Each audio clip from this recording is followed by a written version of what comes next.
for the next chapter.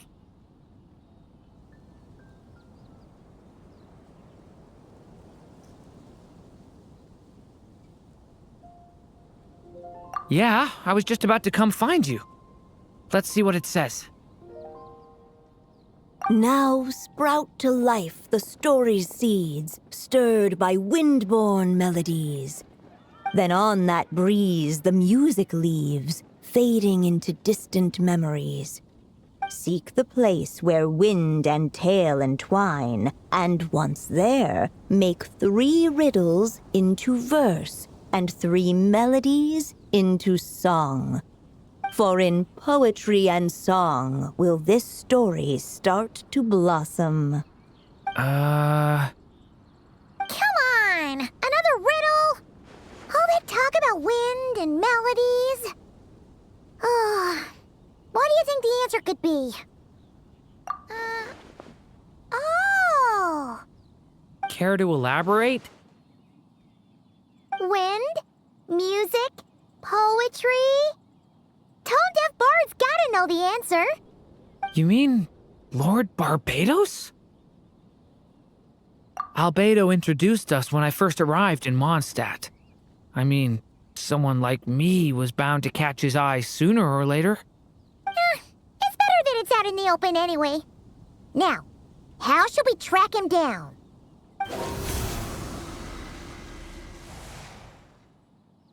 I'm pretty sure he's already caught wind of what's going on here. Why don't we just see where the wind takes us? Right. He definitely makes it easy to forget he's a real god sometimes. Traveler, Paimon! What a sight for sore eyes! And the little dragon from the fairy tale world. I heard your voices calling out to me on the wind. Something about needing help with a riddle? Sorry to disturb you, Lord Barbados. Disturb me? Not at all! To tell you the truth, I'm just as curious about this riddle as you are. Let me take a look.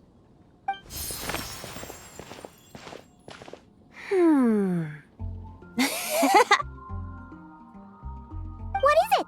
Did you figure out the answer? 3 riddles and 3 melodies. That sure takes me back. The answer you seek lies hidden in memory. Looks like running to Tone-Deaf Bard was the right call after all. Long ago, those mages came to Mondstadt, seeking to test their strength against mine. But I replied, let us make music, not war, and resolve our conflicts through song. So I strummed my lyre and sang them this verse. O wind, welcome now, my guests. Pass through verdant leaves unseen, where shape your formless self may take, and offer up a graceful scene, a fleeting gift for welcome's sake.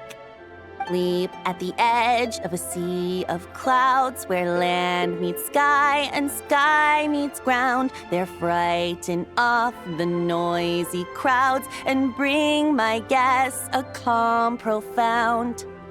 Fly beneath the stars up high, where mortal noise is swept aside, that my dear guests with starry eyes may share the dreams they hold inside. Now go to where I vowed to keep a quiet spot for them to sleep. No clash, no contest bars the way, just tea and mirth to fill the day. There you have it, the 3 melodies. As for the answers to those 3 riddles, I trust you can guess them by now. The woods, the edge of a cliff, and the sky? Correct! Funnily enough, your mother was also the first to solve it, all that time ago. There must be some kind of special rapport between those who write stories and those who sing them. The woods, a cliff, and the sky. Oh! So that's where it is! I suppose the spot that answer points to is where you're headed next. You should know, after solving my riddle, the mages even accepted my proposal and made that location their official meeting spot. And going by what your book is suggesting, once you found it, you might want to try playing the melody I just shared with you. Guess you can be pretty reliable when it counts, huh, great animal Archon? Thanks for the help, Lord Barbados. Still got questions for me, huh? Yeah, you must have read countless tales in your time, being a wandering bard and all. In your experience, why might an author consider a story unfinished? Unfinished? Well, I guess if there's something left to accomplish in the story, or, if the last line goes, "To be continued." Huh? Wow, your helpfulness lasted for like 1 second. In all seriousness, I would think the answer to that question lies in your mother's story itself. It's not my place to pry any further. All right then, we should get going. Okay, we're here! Now, we just need to play the 3 melodies, and we should be able to gather the memories for the next chapter, right? A musical performance? Huh. Out of all the things Miss Lisa has taught me, that's the one I'm worst at.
Even a war that shook the world could not halt the witches' gatherings.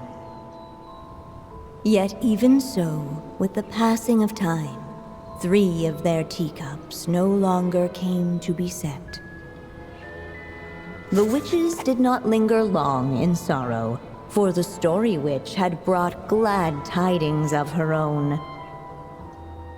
Born was her dragon child, safe and sound.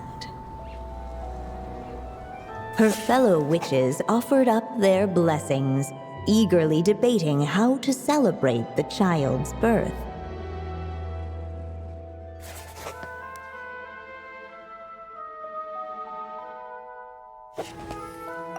In the end, they settled on the most vibrant balloons they could find. After all, what could be more joyous than the arrival of new life? And so, the witches' gathering turned into a birthday celebration.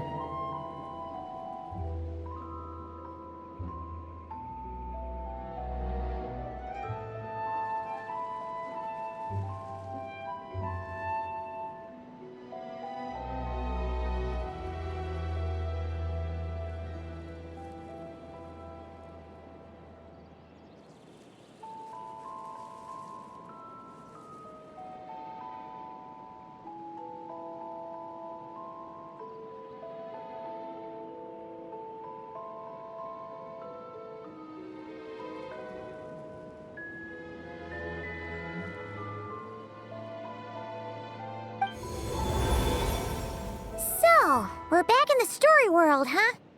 As if from nowhere, new guests appeared at the witches' table.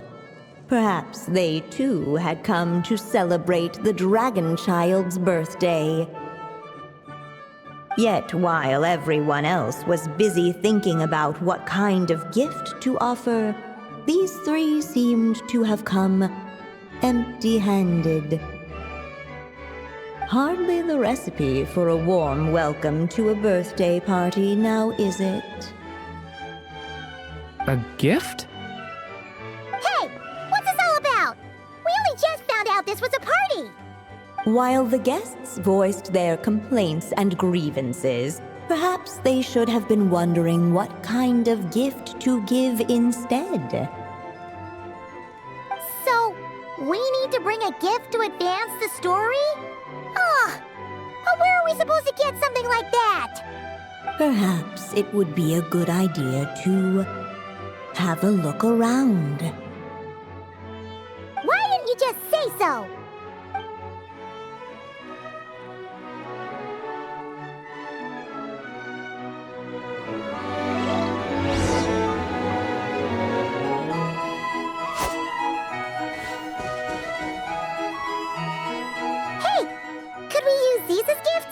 At last, the guests found something to give the dragon child. Guess that's a yes then. Which one should we go for? Still, the guests wondered what kind of gift might the little dragon really want. Should they put a warrior's sword in his hand and send him out on an unstoppable quest to save the world? Or perhaps a wandering hero's slingshot and the promise of a life of endless, uncharted adventure.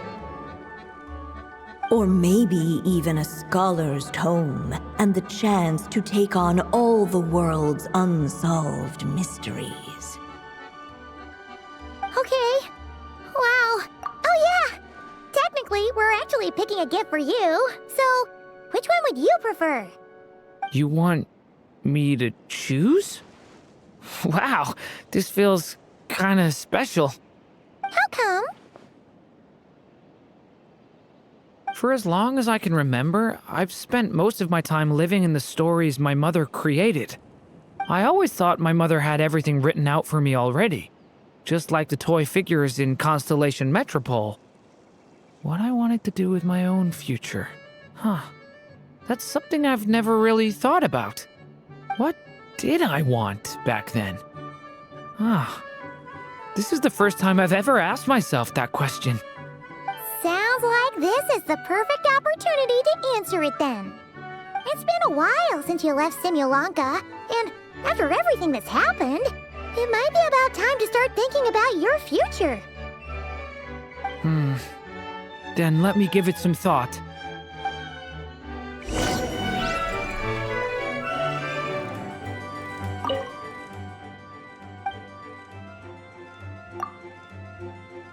In the end, the guests settled on the warrior's sword. So, your dream is to become a warrior? I just really want to be able to keep people safe. If my time in Nodcry taught me anything, it's that a lot of problems in this world can only be settled by strength of arms. As long as I can help people, that's enough for me.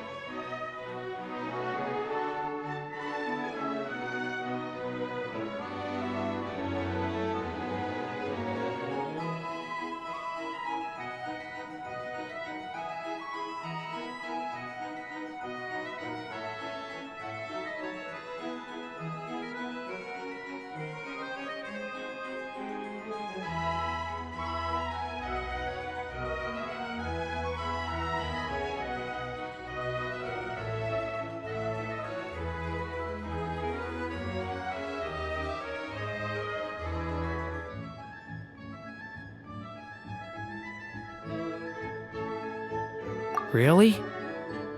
But I don't think it's enough.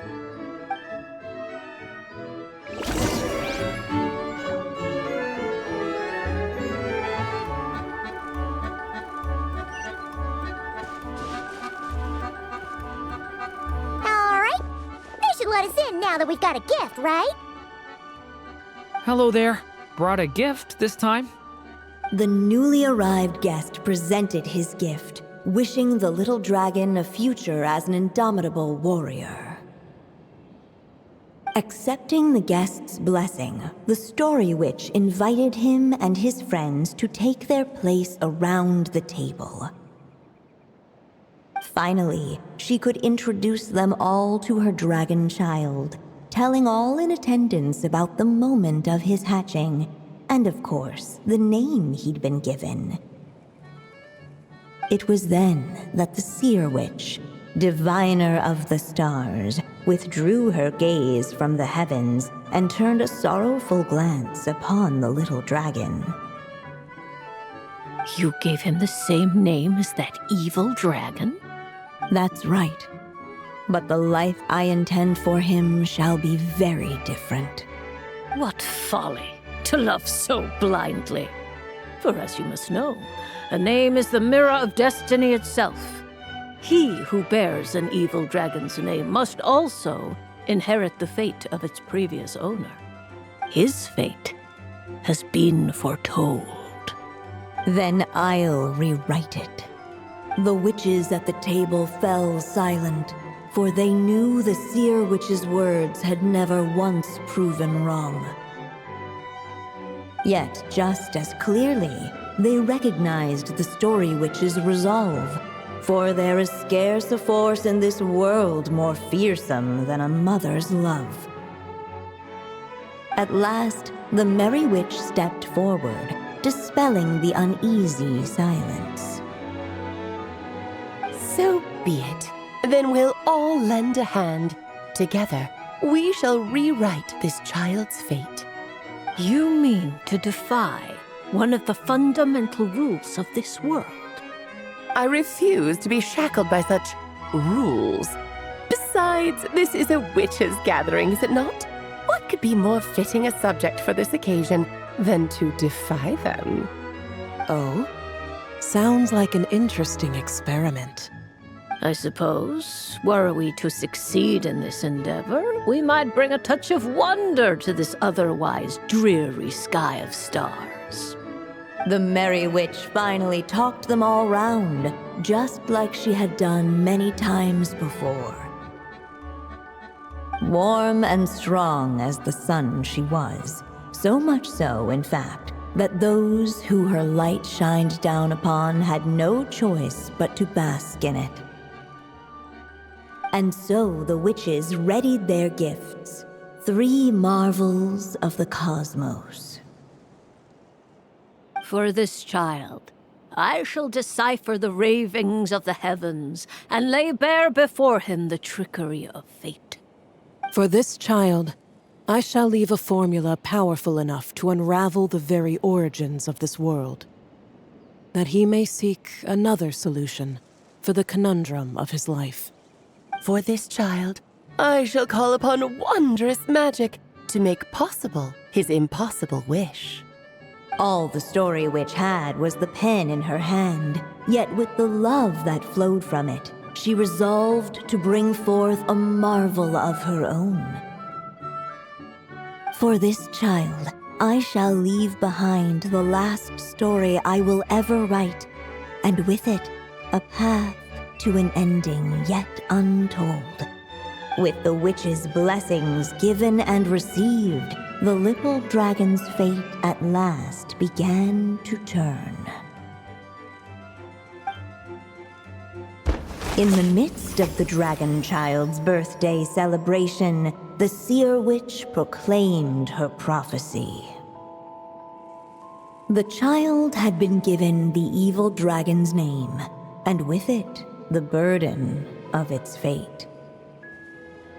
But hearing this, the Story Witch vowed to rewrite it all, for such was her love and resolve. And so the other witches offered their gifts in turn, marvels as rare as any in the cosmos. Together, they sought to test one of the fundamental laws of this world, in part to support a mother's love, and in part to sate their own curiosity. Oh, and I almost forgot. Our new guests came bearing blessings of their own. Who knows? Perhaps this extra bit of courage might be all the little dragon needs to change his fate.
Looks like we've completed this chapter, too. Those witches in the story were the mages of the Hexen Circle, right? They sure seem to care a lot about you, Durin. But, Paimon kinda had trouble following their conversation. Just a bunch of mystery, as usual. The evil dragon's fate. Oh, is that what you're worried about? But didn't we already take care of that? Ah, the mages must have had a hand in that, too.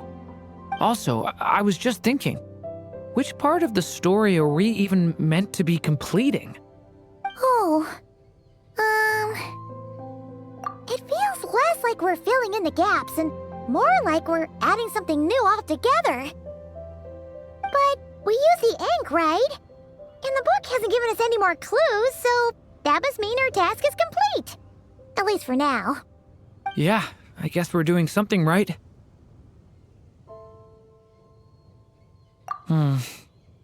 Maybe I'm overthinking things. It's just, this is my mother's final wish, so I don't want to mess it up. Anyway, thanks for all your help. I'll let you know as soon as the book reveals a hint about the next chapter. Okay then. See you in the next chapter.